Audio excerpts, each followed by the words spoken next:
आज हम लोगों ने कल भगवत गीता के पहले अध्याय अर्जुन विषाद योग का पाठ हमने कंप्लीट किया। और आज हम काव्य गीता भगवत गीता के पहले अध्याय का जो काव्य गीता का रूप है, आज हम उसको देखेंगे। और बस पूरे अच्छे से ध्यान से सुनेंगे। बहुत ही सरल भाषा में काव्य गीता में भावार्थ दिया हुआ है। तो जो हमने पहला अध्याय संस्कृत के श्लोक के साथ जो हमने भावार्थ देखा था, अब हम उसका पूरा रिविजन, तो इसका पूरा रिविजन हमारा हो जाएगा। तो आप लोग ध्यान से सुनना, और मैं भी कोशिश करूंगी धीरे धीरे गाकर उसको हम देखेंगे। तो एक छोटी सी प्रार्थना के साथ हम शुरू करेंगे।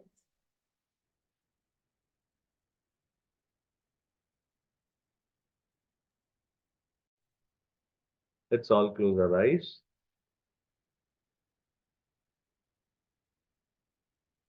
वक्रतुंड महाकाय सूर्यकोटि समप्रभ निर्विघ्नं कुरु मे देव सर्वकार्येषु सर्वदा। श्रीमहागणपतये नमः। शारदा शारदाम्भोज वदना वदनाम्भुजे सर्वदा सर्वदास्माकं सन्निधिः सन्निधिं क्रियात्। श्री शारदाम्बायै नमः। गुरुर्ब्रह्मा गुरुर्विष्णुः गुरुर्देवो महेश्वरः गुरुर्साक्षात् परब्रह्म तस्मै श्री गुरवे नमः। त्वमेव माताश्च पिता त्वमेव त्वमेव बन्धुश्च सखा त्वमेव त्वमेव विद्या द्रविणं त्वमेव त्वमेव सर्वं मम देव देव। वसुदेवसुतं देवं कंसचाणूरमर्दनम् देवकी परमानन्दम् कृष्णं वन्दे जगद्गुरुं। मातृभ्यो नमः पितृभ्यो नमः आचार्येभ्यो नमः देवेभ्यो नमः मुनिभ्यो नमः ऋषिभ्यो नमः गुरुभ्यो नमः कुलदेवतायै नमः ग्रामादिदेवतायै नमः सर्वेभ्यो देवेभ्यो नमः सर्वाभ्यो देवताभ्यो नमः सर्वेभ्यो ब्राह्मणेभ्यो नमः।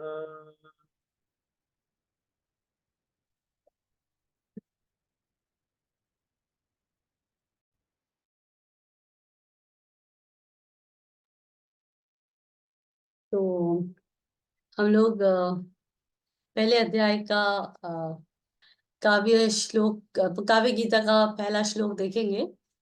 ये पूरा की पूरा जो संस्कृत में भगवत गीता है उसी के हिसाब से एक एक पंक्ति गाई गई है और भावार्थ पूरा के पूरा सिमिलर है।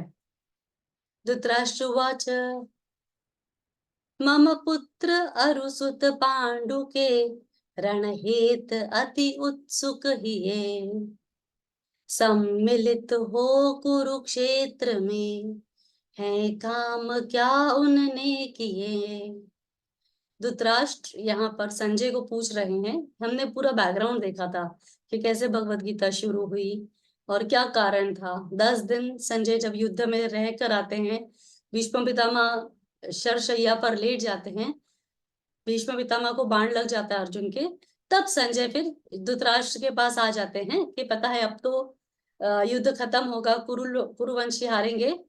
और तब फिर धृतराष्ट्र पूछता है कि बताओ युद्ध भूमि में क्या क्या हुआ, तो वो पूरा प्रसंग समझा रहे हैं संजय। तो पहला प्रश्न ही धृतराष्ट्र पूछता है कि बताओ मेरे और पांडवों के पुत्रों में क्या हुआ है। तो ये पहला श्लोक है इसका। दूसरा, संजय उवाच पांडव अनीकी व्यूह रचना देख दुर्योधन तहां कहने लगा इमि वचन द्रोणाचार्य से जाकर वहां। तो दोनों पिता पुत्र धृतराष्ट्र भी, पहला प्रश्न उसका इज वेरी क्यूरियस, जिज्ञासा यही जानने की है कि मेरे और पांडु के पुत्रों में क्या हो रहा है। ऐसा नहीं कि हमारे वंश के लोग योद्धा कैसे लड़ रहे हैं, किसने क्या, उनका इंटरेस्ट ये जानने में कि भाई पांडु के पुत्रों ने क्या किया। और जहां दूसरा प्रश्न जो युद्ध भूमि में दुर्योधन खड़ा है, वो सीधे पांडवों की सेना देखता है और दौड़ कर जाता है द्रोणाचार्य के पास और द्रोणाचार्य को जाके बताता है। आगे वो देखता है पांडवों की सेना, उनकी व्यूह रचना जो बनी है, और वहां जाते ही वो द्रोणाचार्य को अगला वाक्य कहता है, आचार्य देखो पांडु पुत्रों की बढ़ी किमियानी है तव शिष्य द्रुपद सुपुत्र की युक्ति से कैसी बनी है। हे आचार्य, आप पांडु पुत्रों की जो बड़ी किमी यानी सेना जो बड़ी हुई है, आप देखो कैसी बनी है उनकी सेना, किस व्यूह में खड़ी है, और किसने, कौन है उस सेना का सेनापति, आपका शिष्य धृष्टद्युम्न, किसका पुत्र द्रुपद। एक एक पॉइंट आचार्य को याद दिला रहा है, जिससे आचार्य को हर बात से क्रोध उत्पन्न हो, या आचार्य के मन में बैर पैदा हो पांडवों के प्रति, धृष्टद्युम्न के प्रति, अपने मित्र द्रुपद के साथ जो उनकी शत्रुता थी, वो सब याद दिला रहा है दुर्योधन। सेना में इसमें भीम अर्जुन तुल्य जो योधा है युयुधान द्रुपद विराट धनुधर हाँ बड़े बलवान है। पहले दूसरी सेना पांडवों की सेना में कौन कौन बलवान है, आचार्यों को एक एक का नाम गिना रहा है। तो उसमें वो बताता है, भीम बताता है, अर्जुन बताता है, जो आपके समान के योद्धा हैं उनके नाम ले रहा है अभी यहाँ पर। युयुधान, द्रुपद, विराट, ये सारे बड़े धनुर्धर है। यह दृष्ट केतु अरुचे कितान काशीराज महाबली पुरुजीत कुंती भोज अरु पुनि शैब्य कर दे खलबली। तो जो दृष्ट केतु, चेकितान, काशीराज महाबली, काशीराज, पुरुजित, कुंती भोज और शैब्य, ये सारे जो राजा थे ना, ये बड़े महाविक्रमी थे, पराक्रमी थे। तो बार बार मतलब आचार्य को बता रहा है कि आपको किनके साथ युद्ध करना है, और उनके सेना के बलवान लोगों के प्रति अपना उसका आचार्य का ध्यान लेके जा रहा है, और एक तरीके से खुद भी देख रहा है, आंक रहा है पांडवों की सेना को डर के मारे। अति धीर उत्तम शक्तिधारी युधा मन्यु सुवीर है द्रौपदी के पांचों पुत्र अरु अभिमन्यु अति रणधीर है। अब बता रहा है कि इसमें जितने भी योद्धा है ये बड़े उत्तम हैं, और बड़ी शक्तिधारी है। जैसे हमने देखा था युधामन्यु, सात्यकी को युधामन्यु का नाम भी दिया है। तो सात्यकी जो भगवान श्री कृष्ण के कई बार सारथी रह चुके हैं, द्रौपदी के पांचों पुत्र और अभिमन्यु, ये कुछ ऐसे योद्धा है पांडवों की सेना में जो हमको कठिन परिस्थिति में ला सकते हैं। हमारी विजय के लिए जो बाधा बन सकते हैं वो ये योद्धा है। और इसीलिए पहले खुद पांडवों की सेना को देख रहा है। इन योद्धा के प्रति दुर्योधन के मन में भय है, इसीलिए उन योद्धाओं का नाम लेकर अपने आचार्यों को बता रहा है कि इन लोगों को मारने के बाद ही हमको विजयश्री का आशीर्वाद मिलेगा। तो इन लोगों को हमको मारना है। जानो हमारी सैन्य में जो श्रेष्ठ या बलधाम है, नायक हमारी सैन्य के कहता हूँ जो जो नाम है। अब कहता है कि हमारी सेना में जो जो बलवान है उनका भी नाम आप सुन लो। तो कभी भी पहले दूसरे की तरफ ही हमारा ध्यान होता है कि किसी और के पास क्या है। हमारे पास जो अच्छा है हमारा, उसका वैल्यू हम ही कम करते हैं, उसके गुण देखकर, उसके ऊपर नजर डालकर। कभी भी दूसरे की थाली में घी ज्यादा दिखता है। The grass is always green on the other side. इक आप दूजे भीष्म तीजे कर्ण कृप आचार्य है विकर्ण अरुपुनि द्रोण सुत भूरी श्रवारण आर्य है। अभी अपनी सेना में जो जो योद्धा है उनके नाम बता रहा है।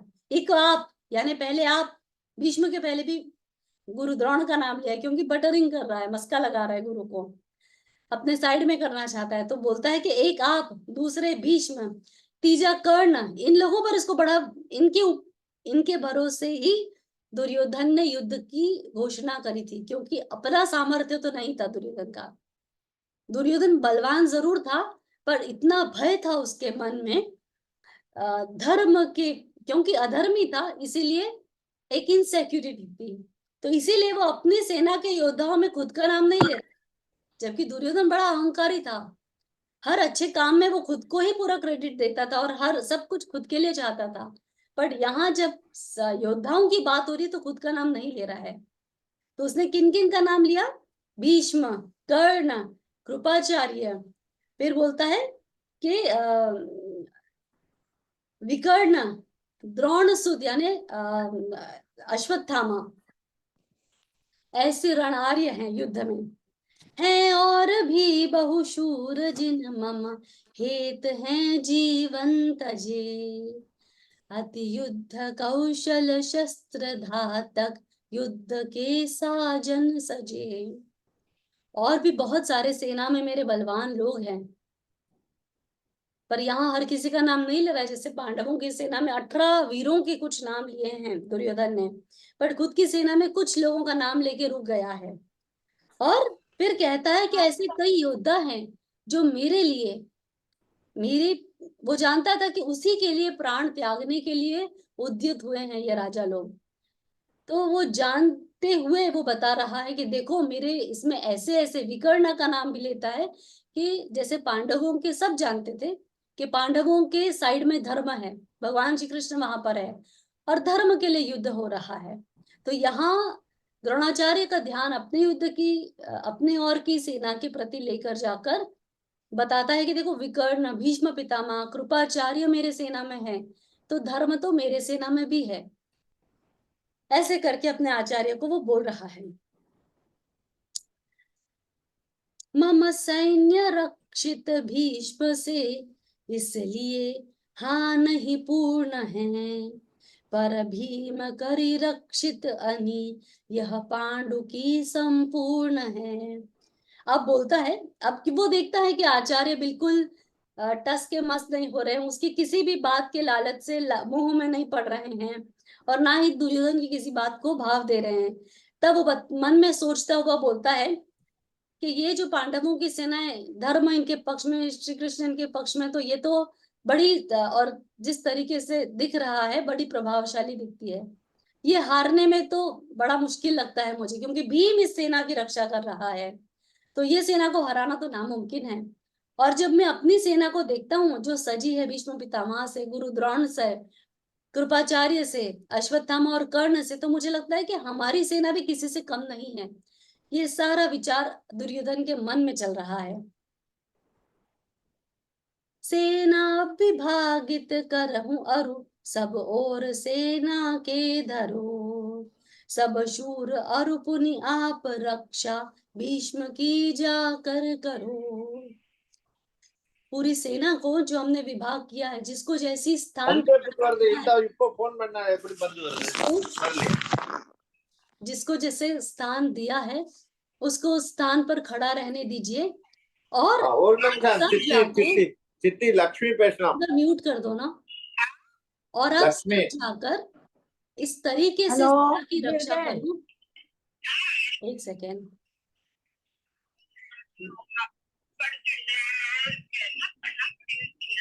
உங்களுக்கு எத்தனை வயசுல எனக்கு பாருங்க குழந்தை படுத்துட்டு தான் இருக்கு 3 வருஷம் ஆச்சு ओके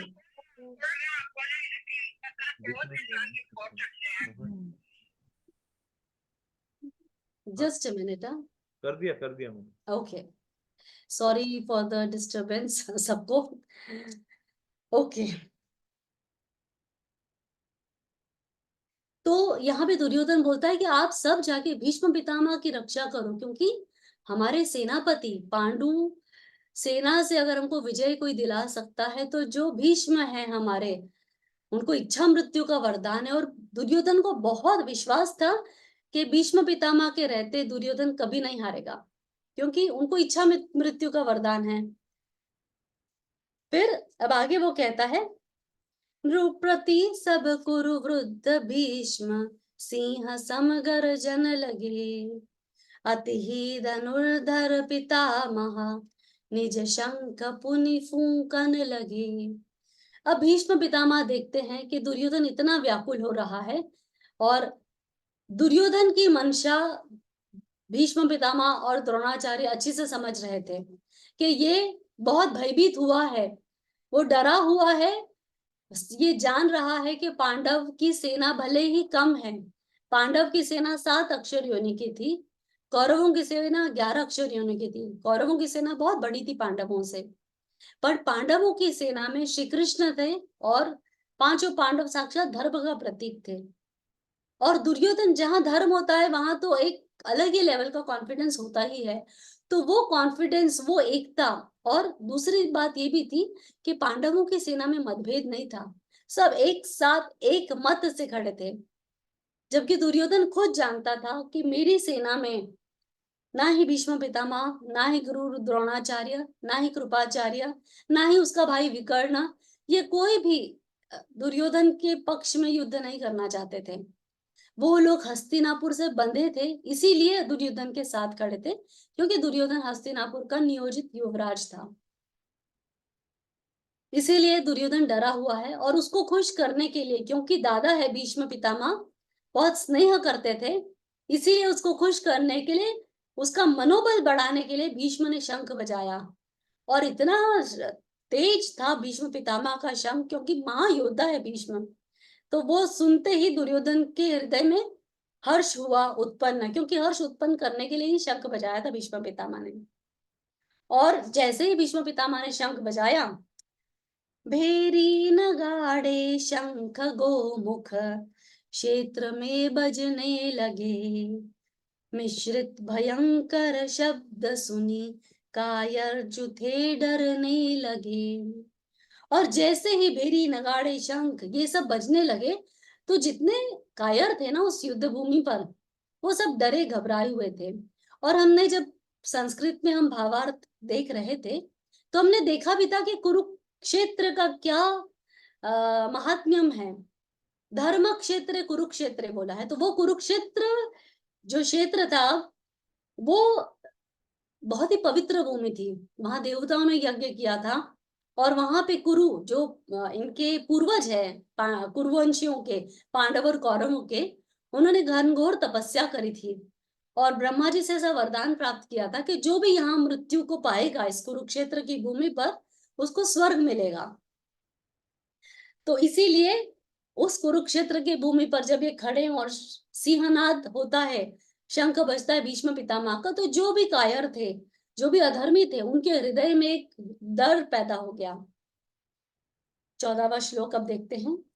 जिसमें थे घोड़े श्वेत उस शुभ यान में बैठे हुए, श्री कृष्ण और अर्जुन धनुर्धर शंख पुनि दमते हुए। अब सुंदर सा विवरण बताया है। जो दिव्य रथ है अर्जुन का, जो साधारण रथ नहीं है, क्योंकि अग्नि ने दिया था अर्जुन को यह रथ गिफ्ट, और उसके जो 4 घोड़े हैं अर्जुन के रथ में, वो भी किसी चित्ररथ नाम के गंधर्व के दिए हुए थे। और सबसे बड़ी बात, जो अखिल ब्रह्मांड नायक है श्री कृष्ण, जो नारायण है साक्षात, वो कृष्ण अर्जुन के रथ पर बैठे हुए हैं, सुंदर सा पीतांबर धारण किए, मोर पंख का मुकुट पहने हुए। चारों घोड़े जो सबसे उत्तम घोड़े थे, वो 100 घोड़ों में से, और जो साक्षात वेद का प्रतीक है, उन 4 घोड़ों की लगाम श्री कृष्ण के हाथ में है। और उस रथ की क्या क्या मैं बात कहूं, जिसके ध्वजा पर श्री हनुमान जी विराजमान है। तो अर्जुन के रथ के ऊपर हनुमान जी भी विराजमान थे। तो बड़ा शुभ रथ था, दिव्य रथ था पांचजन्य जो शंख वह श्री कृष्ण ने मुख पर धरा, अरुदेव दत्त सुशंख को अर्जुन ने दे फूंका खरा। सबसे पहले जो शंखनाद हुआ पांडवों की सेना में, वो भगवान श्री कृष्ण ने किया अपने पांचजन्य शंख को बजाकर। तो पांचजन्य जो शंख था भगवान का, वो पंचजन नाम के राक्षस जो समुद्र में था, और जो जिसने भगवान के गुरु ऋषि सांदीपनि ऋषि जो थे, वो भगवान के गुरु थे। भगवान ने उनकी गुरुकुल में जाके शिक्षा पाई थी, जो अवंतिका नगरी यहाँ उज्जैन में है। तो उनके पुत्र को ये राक्षस समुद्र में लेकर जाकर बंदी बना चुका था, और गुरु ने भगवान श्री कृष्ण से गुरु दक्षिणा मांगी थी कि मेरे पुत्र को आप ले आइए। तब भगवान जाते हैं समुद्र के अंदर, उनको पता चलता है, और वहां जाकर पंचजन नाम के राक्षस को मानते हैं, और वो शरणागत होता है भगवान के, और बोलता है भगवान मुझे अपने से दूर मत करिए। तो भगवान उसको शंख के रूप में स्वीकार करते हैं। वो रहता भी शंख के जैसे घर में ही था, तो उसको एक शंख के रूप में भगवान स्वीकार करते। उस शंख का नाम है पांचजन्य। और जो अर्जुन का शंख था, वो इंद्र के द्वारा दिया हुआ अर्जुन को एक उपहार था, देवदत्त नाम था उस शंख का। सबसे पहले भगवान श्री कृष्ण का शंख बजाना भी यहाँ बिल्कुल धर्म के हिसाब से है, क्योंकि 2 कृष्ण सबसे बड़े तो नहीं थे, ना ही सेनापति थे पांडवों की सेना के, बट चाहे आप किसी भी तरीके से देखो, अति पूजनीय सर्वोपरि अगर कोई है तो वो श्री कृष्ण है, साक्षात भगवान है श्री कृष्ण। तो जब युधिष्ठिर का राजसूय यज्ञ हो रहा था, तभी भी भीष्म पितामह ने भगवान श्री कृष्ण को, युधिष्ठिर को आदेश दिया था कि सर्वप्रथम जो पूजन होता है ना, चरण पूजन, वो भगवान श्री कृष्ण का किया जाए। जो अति पूजनीय होता है उस पूरी राज्यसभा में, उसका उसको सम्मानित किया जाता है। तो तब भगवान श्री कृष्ण को सम्मानित करने के लिए बोला था, और इसी कारण से यहाँ सबसे पहले शंख फूका है श्री कृष्ण ने। जो पौंड्र नामक शंख था, वह वृकोदर उस भीम ने लेकर बजाया है नृपति, वह अतुल बल की सीम ने। भीम ने पौंड्र नाम का शंख बजाया। सहदेव मणि पुष्पक नकुल शुभ घोष शंख महंत को, राजा युधिष्ठिर ने बजाया शंख विजय अनंत को। तो राजा युधिष्ठिर ने अनंत विजय नाम के शंख को बजाया, और हमारे सहदेव ने मणि पुष्पक और सुघोष नाम का शंख बजाया था नकुल ने। फिर धृष्टद्युम्न विराट सात्यकी शिखंडी धनुधर महा, अरुण प्रतीकाशी ने भी अपना शंख लेकर में गहा। फिर उसके बाद सारे जो राजा लोग थे, उन लोगों ने अपने अपने शंखनाद किए। राजा द्रुपद सुत द्रौपदी अभिमन्यु अति बलवीर ने, लेकर बजाए शंख निज निज महारथ धरवी रणधीर ने। फिर उसके बाद द्रौपदी के पांचों पुत्र अभिमन्यु, द्रुपद, इन सब ने भी अपने अपने शंख बजाए। और यहाँ पर संजय भी जानते हैं कि धर्म किस पक्ष में है, इसीलिए पांडवों की सेना के हर योद्धा का नाम लेकर संजय बता रहे हैं कि इसका शंखनाद हुआ, इसका शंख, क्योंकि वो इतनी भरे इसमें भी वो क्लियरली सुनाई आ रहा था, इतना सच्चा धर्म था उन योद्धाओं का कि वो शंखनाद कान में सीधे सीधे पड़ रहा था। जबकि कौरवों की सेना में सिर्फ बोल दिया कि शंख नगाड़े बजे, भीष्म पितामह का सिर्फ एक, क्योंकि पूर्ण धर्म चरण वाले तो भीष्म पितामह ही थे उस सेना में, कौरवों की सेना में, तो इसीलिए यहाँ पे सिर्फ इन्हीं लोगों का नाम दिया गया है। वह शब्द पृथ्वी को हला कर व्योम में भरता हुआ, दुर्योधनादिक के हृदय को विदीर्ण करता हुआ। जो शंखनाद हुआ है पांडवों की सेना से, वो इतना भयंकर स्वर गूंजा कि पृथ्वी और आकाश में बड़ा जबरदस्त घोष हुआ उसका। और जो भी दुर्योधन के पक्ष में अधर्मी थे ना, एक उनके हृदय में ऐसे बिजली सी गिर गई, इतना विदीर्ण स्वर हुआ कि जो जो अधर्मी आतताई थे घबरा गए, अंदर ही अंदर बड़े भयभीत हो गए उस शंखनाद घोर स्वर से। हे नृपति, नृपति यानी राजा,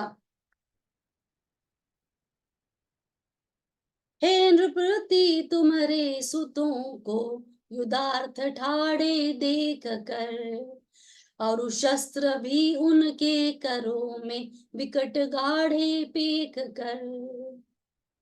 अब बोलता हे राजा, या धृतराष्ट्र को संजय बता रहे हैं, हे राजन, आपके पुत्रों को युद्ध में खड़े हुए देखकर, उनके हाथों में सुसज्जित शस्त्रों को देखकर,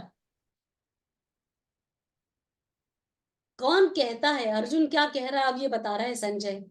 कहने लगे अर्जुन तहां श्री कृष्ण से आगे हलो, दोनों अनी के बीच में मम रथ कृष्ण अब लेकर चलो।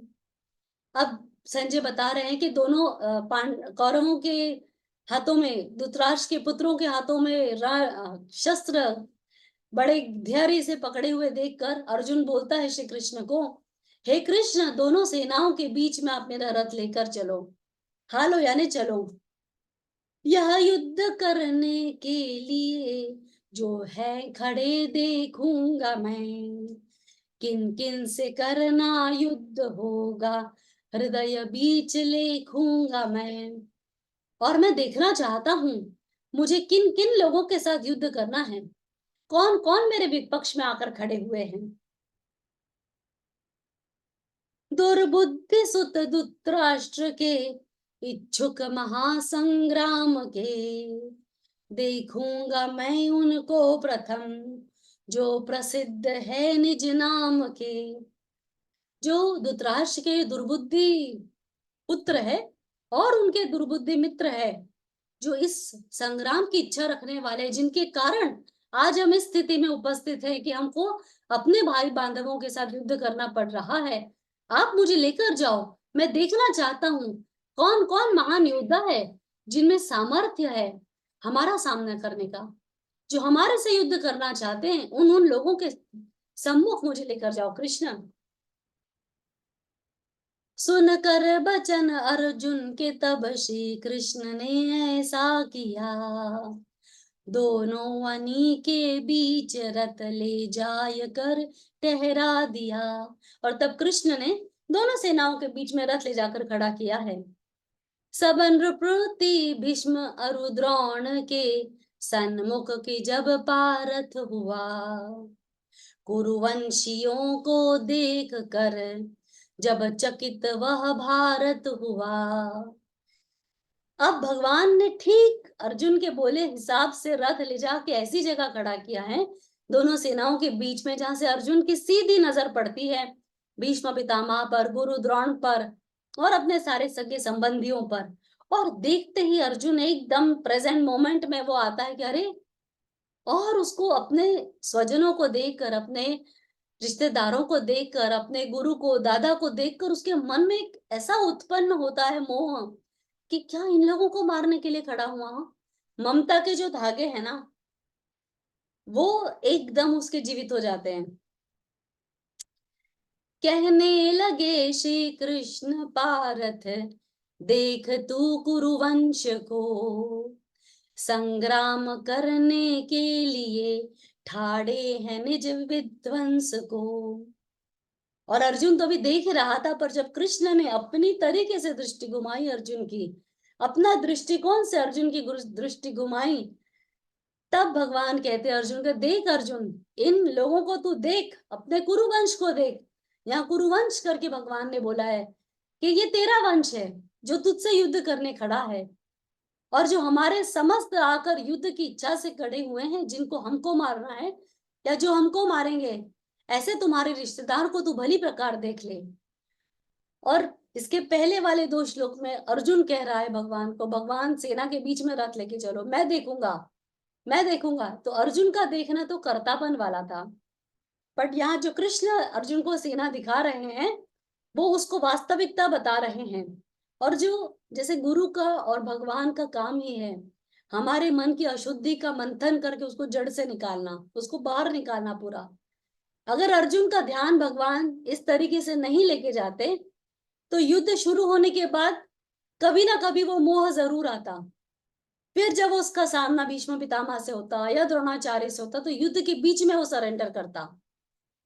और अगर अर्जुन सरेंडर कर देता तो पांडव ऐसे ही युद्ध हार जाते।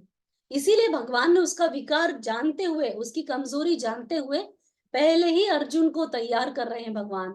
तो भगवान का काम ही ये है कि जब जब हमको विकट परिस्थिति में प्रभु डालते हैं ना, हमारा मंथन करके जो उत्तम है हमारे लिए, वो बाहर निकालते हैं। कहने लगे श्री कृष्ण तब देखी पितृ पितामह, आचार्य मातुल भ्रात को, सब सुहृद श्रव शूर सुमित्र, दोनों अनी बीच लखितात को। और जब अर्जुन ने देखा है, अरे मेरे पितामह, मेरे पिता के समान के मित्र, मेरे माता मामा चाचा, मेरे भाई, मेरे कजिन्स, मेरे साले, श्वशुर, किसी ना किसी तरीके से अलग अलग तरीके से मुझसे संबंधित है, ये सब मेरे सामने खड़े और ये सब मेरे से युद्ध के लिए आतुर है।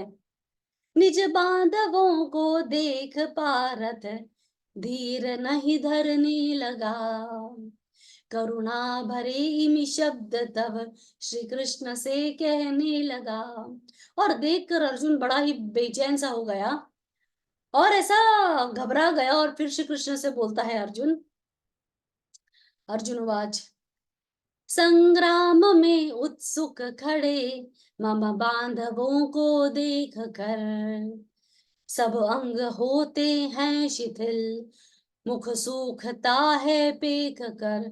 हे कृष्ण, मेरे बांधवों को देखकर मेरे शरीर में कंपन सा उत्पन्न हो रहा है, मेरा मुख सूखा जा रहा है, मैं भयभीत हो रहा हूँ। रोमांचयुत मम देह है, यदुनाथ हाँ कपने लगी, है गिरा जाता धनुष हाँ, मम त्वचा सब दहने लगी। और मेरा धनुष भी मेरे हाथ से गिरा जा रहा है, पूरी त्वचा मेरी जल रही है, शरीर का रोम रोम मेरा कांप रहा है, मैं बड़े दुर्बलता का अनुभव कर रहा हूँ। मैं खड़ा हो सकता नहीं, भ्रमता है मन मेरा हरे, सब भांति मैं असमर्थ हूँ, जरता है मन मेरा तन मेरा हरे। मैं हर तरीके से असमर्थ हुआ हूँ, मैं खड़े होने के लिए भी सक्षम नहीं हूँ, और मेरा तन भी झरझर झरझर कांप रहा है। संग्राम में इन बांधवों को मारना नहीं श्रेष्ठ है, हे कृष्ण हत्या कांड करना हाँ मुझे न यथेष्ट है। अब यहाँ अर्जुन बोल रहा है, अब क्योंकि ममता जागी, मोह उत्पन्न हुआ, मोह आते ही बुद्धि का नाश हुआ। अब वो भगवान को ज्ञान दे रहा है, वो भगवान को बता रहा है कि भाई संग्राम में जो लोग खड़े हैं, इनको, मेरे अपनों को मारना तो कोई श्रेष्ठ विकल्प नहीं है, इनको मार के हमको हत्याकांड लगेगा और उस हत्याकांड करने में मेरा तो कोई प्रयोजन नहीं है, मेरी तो कोई इच्छा नहीं है। इस राज्य सुख या विजय की इच्छा नहीं करता हूं मैं, भोगूंगा सुख संसार का आशा नहीं धरता हूं मैं।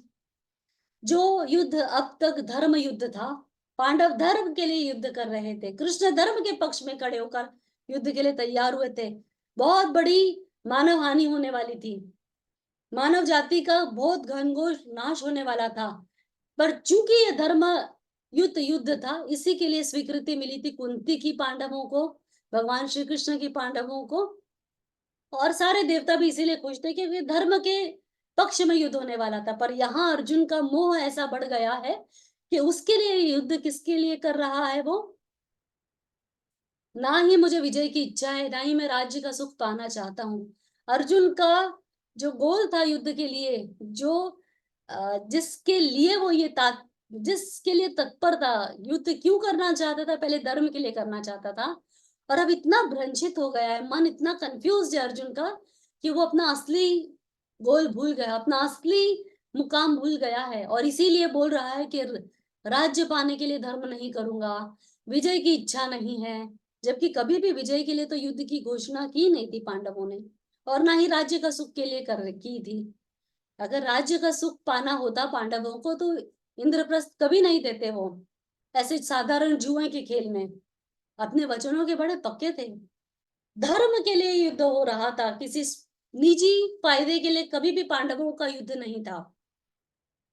इच्छा हमें थी राज्य की, जिनके लिए वह है अड़े, जीवन की आशा त्याग कर संग्राम हित सब है खड़े। अब यहाँ अर्जुन अपनी इच्छा बता रहा है, उसके मन में महत्वाकांक्षा जागी है कि मेरी इच्छा तो भूमि के टुकड़े के लिए, मतलब राज्य के लिए थी। और संस्कृत के श्लोक में अर्जुन ये भी बोलता है कि मैं तो त्रैलोक्य का राज्य भी नहीं चाहता, तो पृथ्वी के राज्य की तो क्या ही बात है, इसलिए मैं युद्ध नहीं करना चाहता हूँ। तो यहाँ पर जो अर्जुन के मन के अंदर छुपी दबी सी वो महत्वाकांक्षा थी राज्य पाने की, वो उसका खुलकर वो यहाँ पे व्यक्त कर रहा है कृष्ण के सामने कि मैं अपनी जीवन की आशा त्याग कर, संग्राम में जो ये लोग खड़े हैं ना इस छोटे से राज्य के लिए, मैं तो वो राज्य का त्याग करने के लिए तैयार हूं, मुझे नहीं चाहिए ऐसा राज्य। आचार्य पितृ पितामहा और पुत्र पौत्रादिक तथा यथा, मामाश्वशुरसालारु समधिहाई मित्रादिक तथा। अलग अलग रिलेशन बता रहा है कि कोई आचार्य है, कोई पितृ है, कोई मित्र है, कोई पितामह है मेरा, कोई पुत्र है, कोई पौत्र, पुत्र के पुत्र है, मामा साला चाचा, ये सब मेरे रिश्तेदार है यहाँ पर। हे कृष्ण यह हमारे मुझे, तो भी मैं न मैं इनको हनूं, त्यों लोक के भी राज को दूं त्यागी नहीं पापी बनूं। और ऐसा मोह बढ़ गया है अर्जुन का, और इतना बुद्धि भ्रंश हुई है अर्जुन की, अब वो भगवान को बोलता है हे कृष्ण, अगर वो भी मुझे मार देना, धृतराष्ट्र के पुत्र, तो भी मुझे कोई प्रॉब्लम नहीं है, मैं तैयार हूं मरने के लिए, क्योंकि ये तीनों लोग का राज्य तो मैं चाहता ही नहीं। अगर तीनों लोग का राज्य मिले मुझे, तो भी मैं अपने सगे संबंधियों को मारना नहीं चाहूंगा, तो मैं वो तीनों लोग के राज्य को दान देना चाहूंगा, और उनको मारकर मैं वो पापी भी नहीं बनना चाहता हूँ। तो मुझे ये युद्ध बिल्कुल, ना ही मैं इसके लिए तैयार हूं और ना ही मैं ये करना चाहता हूँ। धृतराष्ट्र के पुत्रों को वध करके मुझे क्या मिलेगा, वह आतताई है तदपि हाँ पाप सिर पर बंधेगा। जैसे हमने ये संस्कृत के श्लोक में भी देखा था कि यहाँ अर्जुन बोल रहा है कि मैं जानता हूं कि धृतराष्ट्र के पुत्र बड़े आतताई है। आतताई यानी ऐसा पापी जो 6 प्रकार के घने पाप करता है, किसी को जलाकर मारना, किसी को जहर देकर मारना, किसी का स्त्री को भगा कर ले जाना, गमन करना, किसी की पृथ्वी छीन लेना, किसी को किसी का कोई वस्तु हड़प कर लेना, पैसा हड़प कर लेना, हर तरीके के ये जो 6 पाप है ना, ये करने वाला आतताई होता है। और यहाँ अर्जुन बोल रहा है कि मैं जानता हूं कि दुर्योधन और उसके साथी आतताई है, पर ऐसे पापियों को मारकर मैं पाप का भागी नहीं बनना चाहता। तो ये जो धर्म, ये जो क्षत्रिय धर्म है अपना, वो भूल गया है अर्जुन। और हम सबके साथ भी यही होता है लाइफ में, जब जब हम अपना गोल से हटते हैं ना, तो हम हमेशा रॉन्ग रास्ता पकड़ते हैं। यहाँ अर्जुन की सेम स्थिति है, वो अपना लक्ष्य से भटक गया है, वो धर्म से भटक गया है, इसलिए वो ऐसी सारी बातें कर रहा है कि अब उसके लिए जो धर्म है, जो उसका धर्म है, वो स्वधर्म को भूल गया है कि एज ए क्षत्रिय मेरे को क्या करना है, धर्म की रक्षा करना है। अगर दुर्योधन जैसे लोग समाज में ज्यादा बढ़ जाएंगे तो समाज तो पूरा अधर्मी हो जाएगा। तो एक क्षत्रिय होने के नाते उसको तो अधर्म का नाश करना है, पर वो भूल चुका है अपने धर्म को। स्वधर्म की रक्षा नहीं करना चाहता अर्जुन, और पापियों के लिए उनको अभय दान देना चाह रहा है। इस वास्ते धृतराष्ट्र सुत मम बांधवों को मार कर, यदुनाथ किमि सुख लहूंगा निज वंश को संहार कर। और ऐसे इन धृतराष्ट्र के पापी पुत्रों को मारकर मैं तो अपने ही वंश का नाश कर रहा हूं। तो मैं क्यों अपने कुरुवंश का नाश करूं प्रभु, मुझे तो कृष्ण समझ नहीं आ रहा है। यह लोभ वश दुर्बुद्धि यद्यपि लखत नहीं कछु पाप को, कुलनाश मित्र विरोध को, यदुनाथ कलह कलाप को। अब अर्जुन देख रहा है कि अरे, अब उसकी दृष्टि देखो दूसरों, जो अर्जुन अनुसूय है, जो किसी में द्वेष नहीं देखता है, जो किसी में बुराई नहीं देखता है, इसीलिए अर्जुन का नाम अनुसूय है, इसीलिए अर्जुन कृष्ण को अति प्रिय है। तो ऐसा अर्जुन आज दुर्योधन के अंदर की बुराई देख रहा है। वो देख रहा है कि बड़ा लोभी है दुर्योधन और उसके साथी, और बड़े धूर्त है ये लोग। तो वो कहता है दुर्बुद्धि भी है, लेकिन इनके पाप को हमने गिनना नहीं चाहिए, क्योंकि हम तो बुद्धि वाले हैं ना, हमारे पास तो बुद्धि है। तो इन पर रहम करके इनको तो छोड़ ही देना चाहिए, इनको मार कर हमारे कुल का नाश होगा। हम जो मित्र विरोधक होते हैं, जो अपने जो जैसे मुंह में राम बगल में छुरी बोलते हैं ना, सामने अच्छी बात करते हो पीछे उन्हीं के लिए बुरा सोचते हैं, ऐसे जो मित्र हैं वो तो पाप के भागीदार होते हैं। तो दुर्योधन यहाँ बोल रहा है कि ऐसे जो मेरे मित्र, अर्जुन बोलता है जो मित्र विरोधी है, विरोधक है, ऐसे पापी को भी हम मारेंगे तो हमको कुछ फायदा नहीं है, हमारा कोई लाभ नहीं है।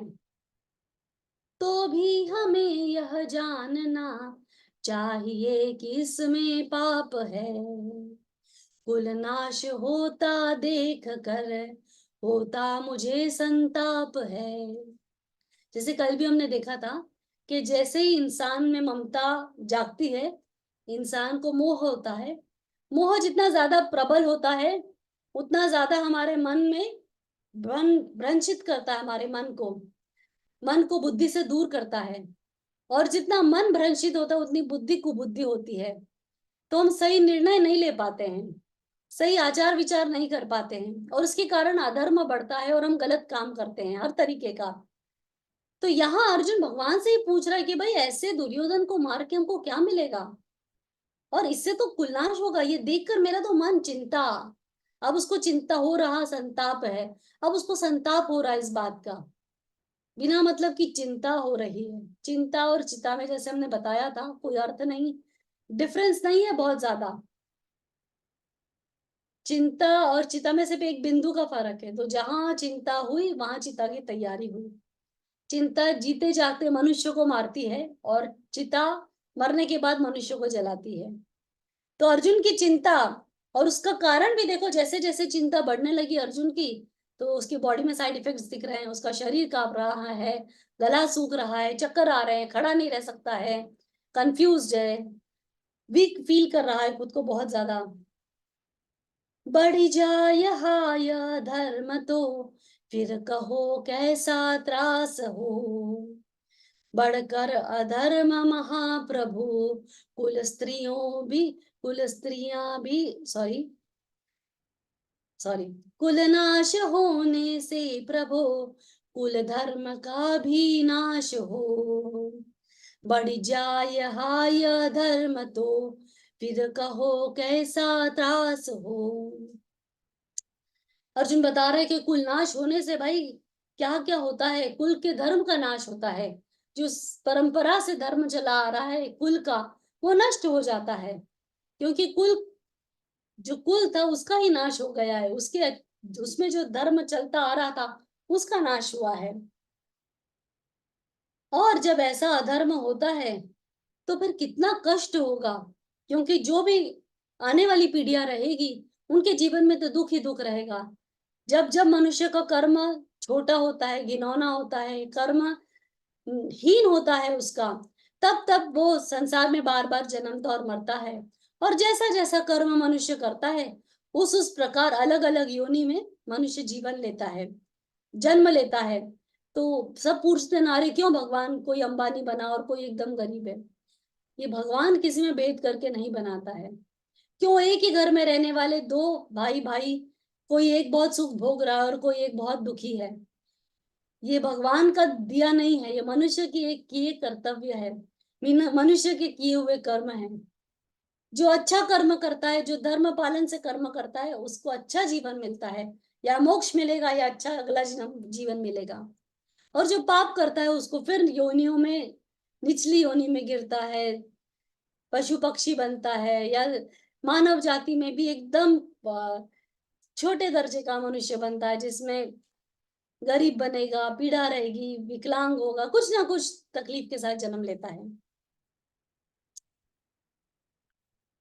अब यहाँ भगवान कहते हैं, तब अर्जुन कहता है बढ़कर अधर्म महाप्रभु, कुल स्त्रिया भी दुष्टा बनी, व्यभिचार कर निज गर्भ धारहि वर्ण संकर सुत जने।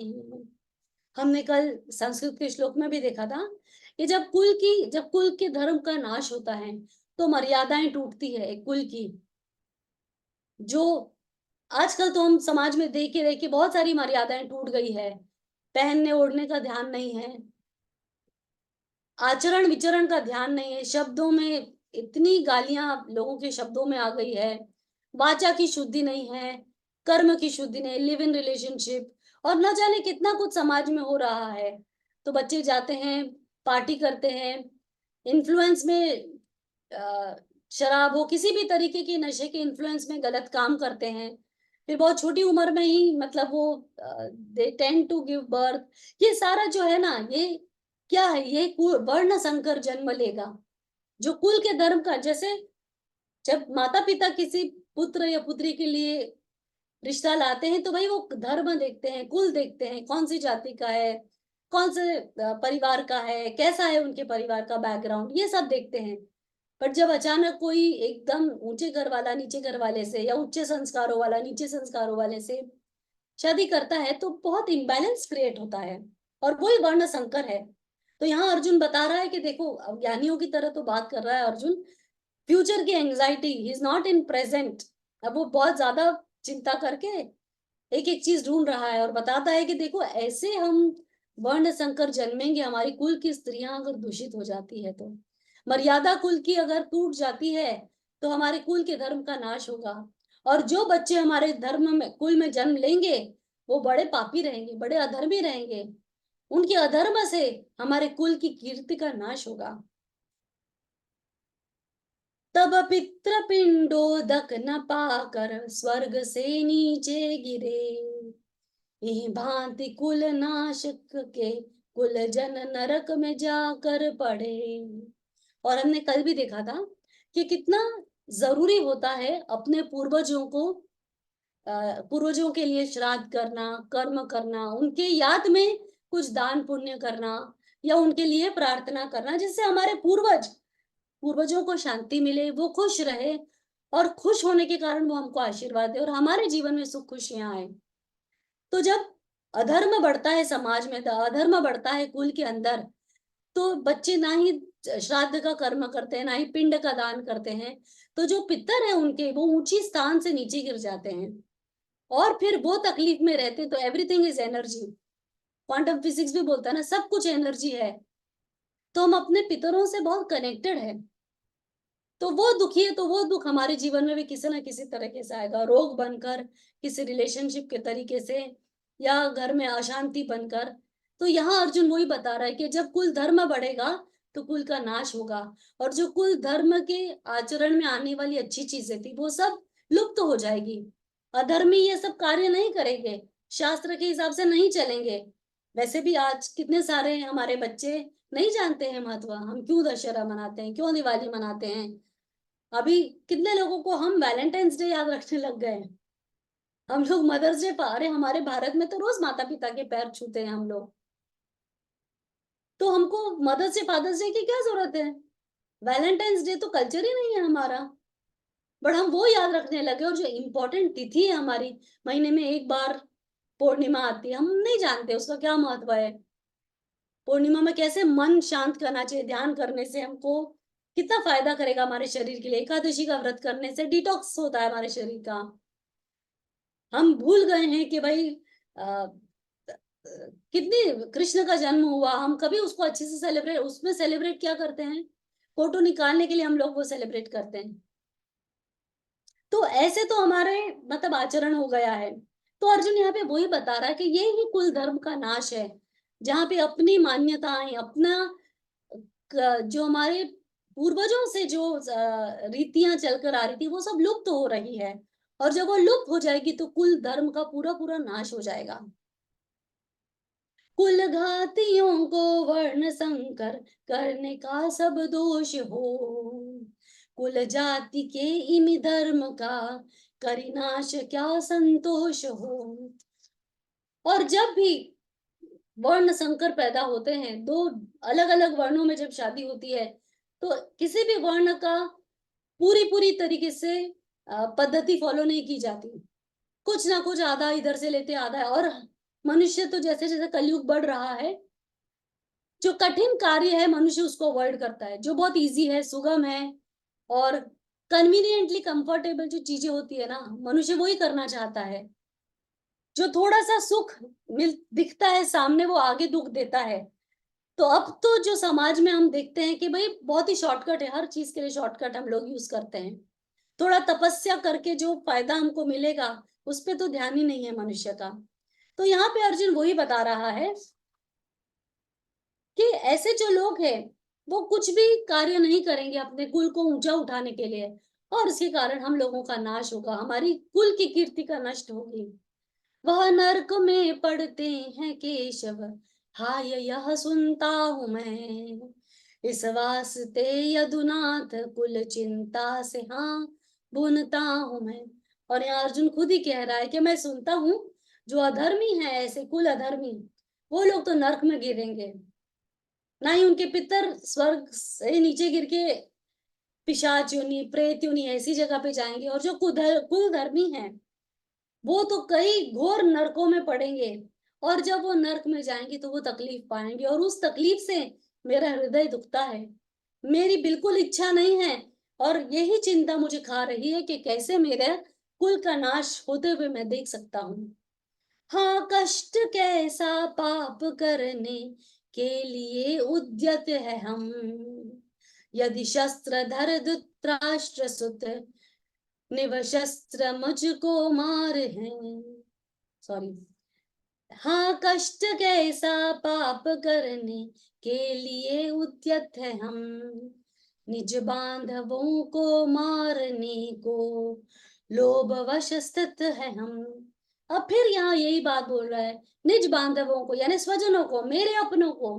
बड़ा ममता का मोह चढ़ा है अर्जुन को, और वो भगवान को फिर बोलता है, हे कृष्ण ये कैसा कष्टमय क्षण है ये, जहां मैं अपने बांधवों को मारने के लिए, थोड़े से लोभ के लिए, बार बार अर्जुन इसको लोभ और हानि में तोल रहा है। बोलता है थोड़े जमीन के लोभ के लिए क्या मैं अपने भाइयों को मारना चाहता हूँ? ये कैसा कष्टपूर्ण समय है, मैं नहीं चाहता इनको मारना।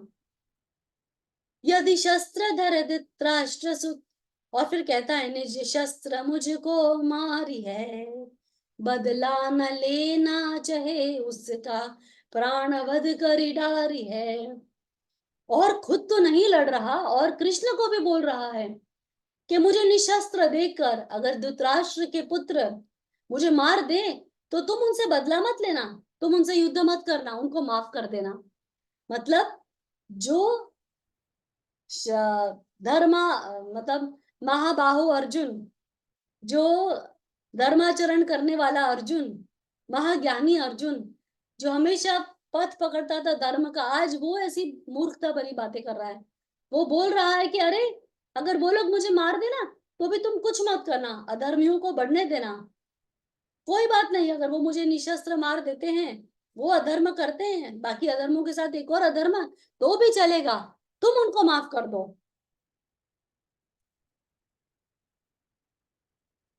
तो भी अधिक कल्याण ही होगा प्रभु मैं जानता, पर हाय बद निज बांधवों का शुभ नहीं मैं मानता।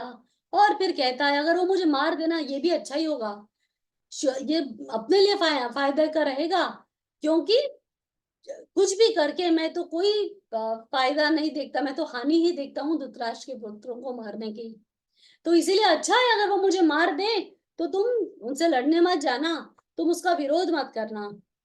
संजय उवाच रणभूमि में ही भांति अर्जुन शोक से व्याकुल हुआ, शर सहित चाप विसारी पीछे जाय रथ बैठत हुआ। और इस तरीके से पूरा विषाद युक्त होकर घोर व्याकुल अर्जुन अपना गांडीव नीचे रख देता है और रथ के पिछले भाग में जाके बैठ जाता है। करुणा सहित यदि धनंजय डरता न लड़ने के लिए, गीता न घासी राम मिलता हमें पढ़ने के लिए। ऋषि भगवद गीता सर प्रथम अध्याय समाप्त।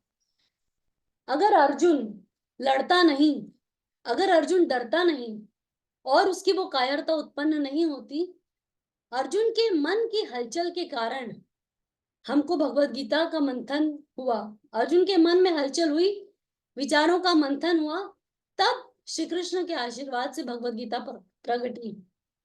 तो हमने अर्जुन के प्रति तो बड़ा कृतज्ञ होना चाहिए, और अर्जुन को भी कोई साधारण मनुष्य तो बिल्कुल नहीं समझना चाहिए। जब मैं छोटी थी तो मुझे ऐसा लगता था कि अर्जुन कितना डरपोक है। जब मैं पहला अध्याय पढ़ रही थी तो फिर मेरी दादी ने मुझे समझाया था कि अर्जुन डरपोक नहीं है, सबसे बड़ा योद्धा है, महाशक्तिशाली है, उसने निद्रा पर विजय प्राप्त, सबसे मुश्किल होता है नींद पर विजय पाना। एक मेघनाथ था, मेघनाथ को निद्रा पर विजय थी, लक्ष्मण जी थे जिनको निद्रा पर विजय थी, और तीसरा उनके समान त्रेता युग में ये दोनों थे, और द्वापर युग में केवल मात्र अर्जुन ऐसा है जिसको निद्रा पर विजय है। ऐसा महाबाहु अर्जुन जो अनुसूय है, जो इतना कंपैशनेट है, इतना सरल स्वभाव है अर्जुन का कि वो दोषी में भी दोष नहीं देखता है, इसीलिए कृष्ण को इतना प्रिय है। पांचों पांडव महान थे, पर भगवान ने फिर भी अति प्रिय सखा तो भगवान की श्री अर्जुन है। क्यों? क्योंकि अर्जुन अनसूय है, किसी में बुराई नहीं देखता है, किसी में दोष नहीं देखता है, और बड़ा पुरुषार्थी है। चलकर जाकर उसने दिव्यास्त्र जुटाए हैं, और बड़ा ग्रेट वॉरियर है, उसके पास पुरुषार्थ है, वैलर है, लड़ने की शक्ति है, फिर भी इतना विनम्र है। और ऐसा अर्जुन, अगर अर्जुन को ये मोह नहीं होता, अगर अर्जुन तो हमारे जन कल्याण के लिए आज 5,500 साल से ज्यादा वर्ष हो गए हैं भगवत गीता को जन्मे, पर हम लोगों पर भगवान की कितनी असीम कृपा है, आज हम लोग बैठ के यहाँ भगवत गीता का पाठ कर रहे हैं, और भगवत गीता का हर श्लोक हमारे जीवन में बड़ा गहरा प्रभाव डालता है। अगर हमको पहले अध्याय से कुछ सीखना है और समझना है तो यही समझना है सबसे पहले कि जैसे धृतराष्ट्र अपने में हमेशा महत्वाकांक्षी था, अंधा महत्वाकांक्षी, और हमेशा अपने में भी भेद करता था। अगर वो चाहता तो धृतराष्ट्र पांडव के पुत्रों को अच्छे से स्वीकार कर लेता और शक्तिशाली राजा बनता, पर उसके अंदर की ईर्ष्या, तो अपने अंदर हमने ईर्ष्या को जगह नहीं देना है। दुर्योधन से हमने सीखने वाली बात यह है कि दुर्योधन की तरह जो जिद्दी, बहुत ही घमंडी और खुद को सबसे आगे देखने वाला, और जो कायर भी है, अंदर अधर्मी है तो डरता है, मन में भयभीत होता है, और दूसरों के भरोसे तो कभी पुरुषार्थ नहीं करना है।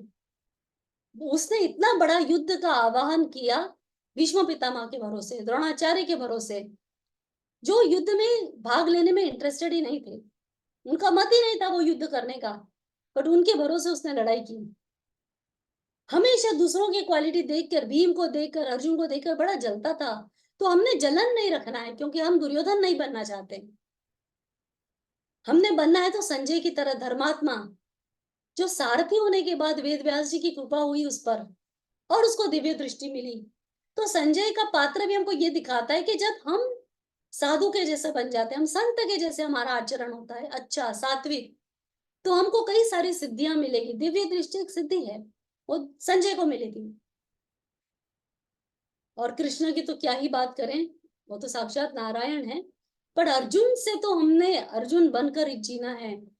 कृष्ण ने कभी अर्जुन का साथ नहीं छोड़ा। पार्थ सारथी है भगवान, सारथी बने हैं भगवान पार्थ के, इतना प्रेम करते हैं भगवान उससे। तो अर्जुन कोई साधारण मनुष्य तो बिल्कुल नहीं है, और अति पूजनीय है। और भगवत गीता को अगर समझना है, इसके मतलब को जानना है, तो अर्जुन के प्रति तो बहुत गहरा सम्मान होना चाहिए। इस महाभारत के हर एक पात्र के लिए हमको सम्मान होना चाहिए, श्री कृष्ण के लिए हमको सम्मान होना चाहिए, वेद व्यास जी के लिए सम्मान होना चाहिए, गणेश जी की कृपा हम पर होनी चाहिए, तभी भगवत गीता का गूढ़ अर्थ हम समझ पाएंगे। तो आज के दिन हमारा काव्य गीता का पहला अध्याय अर्जुन विषाद योग इसी के साथ समाप्त होता है। कल हम देखेंगे दूसरा अध्याय सांख्य योग, और दूसरा अध्याय 72 श्लोक का है और बहुत ही गहरा और डीप है। तो हम सब पूरा ध्यान से सुनने बैठेंगे। मेरी आप सबसे एक विनती रहेगी, आप जब ये सेशन में आते हो तो इसको बड़ा रेस्पेक्टफुली सुनिए। आप, ये बहुत गहरा गीता का ज्ञान है, कोई साधारण, इसको ब्रह्म विद्या कहा है, तो ये हमारी पात्रता भी होनी चाहिए ज्ञान सुनने की और उसको ग्रहण करने की। तो आप यहाँ बैठकर और कोई काम मत करिए, जब आप सुन रहे हो तो पूरे ध्यान और मन से भगवद गीता को श्रवण कीजिए। और आप सब पर कृष्ण की कृपा बनी रहे। एक छोटे से श्लोक के साथ हम समाप्त करेंगे। ओम पूर्णमद पूर्णमिदं पूर्णात् पूर्णमुदच्यते पूर्णस्य पूर्णमादाय पूर्णमेवावशिष्यते। ओम शांति शांति शांति। हरि ओम तत्सत। वसुदेव सर्वं वासुदेव शरणं। जय श्री कृष्ण। तो हम मिलेंगे कल 9 बजे, और अगर आपको कोई प्रश्न हो तो आप चैट बॉक्स में डाल सकते हो या मुझे बाद में रीच आउट कर सकते हो। और जरूर सुनिए, एंजॉय कीजिए भगवद गीता, और मिलते हैं कल फिर। जय श्री कृष्णा।